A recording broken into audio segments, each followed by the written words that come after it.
Hi, I'm Joelle Battista and I'm the Culinary Director at Chef IQ. Today we're stepping into the kitchen together to make a pumpkin cheesecake.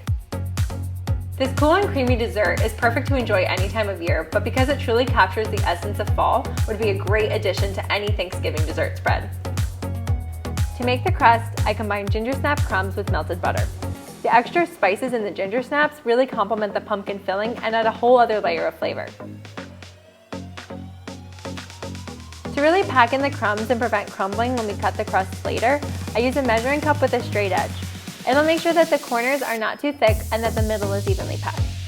Now for the filling. I beat the cream cheese with the sugar until it's fluffy, which will not only make sure it's evenly combined, but this creaming method incorporates air into the mixture and will give the cheesecake more structure once it's done. Next, I add the main flavor components of pumpkin and the fall spices like cinnamon, nutmeg, and cloves.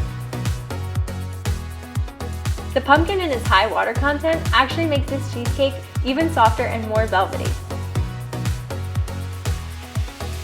The flour gets mixed in last because as soon as flour comes into contact with the liquid, gluten is created. We want to minimize the amount of gluten created in this delicate cake.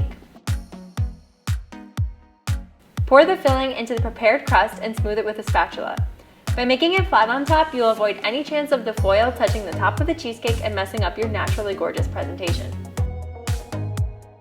To set up for pressure cooking, we use a steam rack to keep the cake a good distance above the water and cover the top with foil, which will prevent the condensation from getting on top of the cake.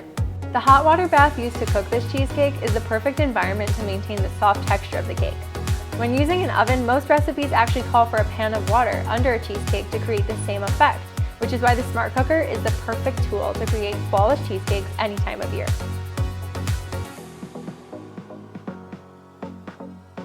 Once you remove the cheesecake, let it cool for a few minutes on your counter before covering the top in plastic wrap and setting it to cool the rest of the way in the refrigerator. This step allows for the cheesecake to set and will give more time for the flavors to all fully bloom. And it's as easy as that! I like to serve this with whipped cream to balance the spice and chopped toasted nuts for an extra crunch and toasty flavor. Thank you so much for cooking with me, and be sure to check out all the delicious recipes on the Chef IQ app.